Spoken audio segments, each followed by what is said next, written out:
നെതർലാൻഡ്സിലെ ചരിത്ര പ്രാധാന്യമുള്ള ഒരു ചെറു നഗരത്തിലാണ് ലിസാനെ ഫ്രൂൺസും ക്രിസ് കമേഴ്സും ജനിച്ചത്.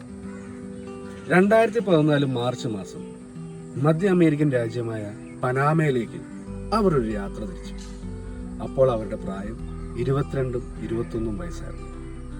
പനാമയിലെ തലമാൻക മഴക്കാടുകൾ ലോക സഞ്ചാരികളുടെ ഇടയിൽ വളരെ പ്രസിദ്ധമാണ്. മഴക്കാടുകൾ സന്ദർശിക്കാനും സ്പാനിഷ് കുറച്ച് പഠിക്കാനുമാണ് ലിസാനെയും ക്രിസും പനാമയിലെത്തിയിരിക്കുന്നത്. പനാമയിലെ ബൗക്കറ്റ് എന്ന് പറയുന്ന സ്ഥലത്താണ് ലിസാനെയും ക്രിസും എത്തിച്ചേർന്നത്. അവിടുത്തെ പ്രാദേശിക വിദ്യാലയത്തിലെ കുട്ടികളുമായി ചേർന്ന് സന്നദ്ധ സേവനം ചെയ്യാനും സ്പാനിഷ് പഠിക്കാനും അവർ തീരുമാനിച്ചു. എന്നാൽ സന്നദ്ധ സേവനത്തിന്റെ നടത്തിപ്പുകാരിൽ നിന്നും ഇവർക്ക് ഒരു അനുകൂല നിലപാടുണ്ടായില്ല. കാരണമായി അവർ പറഞ്ഞത് ലിസാനെയും ക്രിസും അവർ പറഞ്ഞതിലും നേരത്തെ അവിടെ എത്തിച്ചേർന്നു എന്ന വാദമായിരുന്നു. അതുകൊണ്ട് ലാ പിയാനിസ്റ്റ ദ പിയാനിസ്റ്റ് ഹൈക്കിംഗ് എന്ന് പറയുന്ന പാത തിരഞ്ഞെടുത്ത് മഴക്കാടുകളുടെ സൗന്ദര്യം ആസ്വദിക്കാൻ അവർ യാത്ര തുടങ്ങി.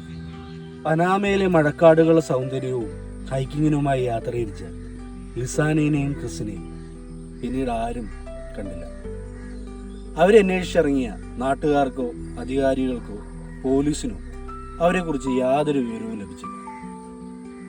2014 ഈ സംഭവം ലോകത്ത് മൊത്തം ചർച്ചയായി. പ്രമുഖ മാധ്യമങ്ങളിലെല്ലാം ഡച്ച് വനിതകളുടെ യാത്രയും തിരോധാനവും ചർച്ച ചെയ്യപ്പെട്ടു.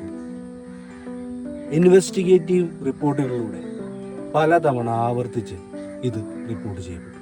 യൂറോപ്പിൽ ജനിച്ച ലിസാനെയും ക്രിസും യുവത്വത്തിന്റെ സത്യാന്വേഷണങ്ങൾ ആരംഭിക്കുന്നതിന് മുന്നേ തന്നെ മധ്യ അമേരിക്കൻ കാടുകളിൽ മരിച്ചു. കോടിക്കണക്കിന് ദുരൂഹ സംഭവങ്ങളിൽ ഒന്നു മാത്രമാണ് അവരുടെ യാത്രയും തിരോധാനവും. നമ്മൾ ജീവിതത്തിൽ പലതും ആഗ്രഹിക്കും, പക്ഷേ ജീവിതം നമുക്ക് എന്താണ് തരുന്നതെന്ന് നമുക്ക് പറയാൻ കഴിയില്ല.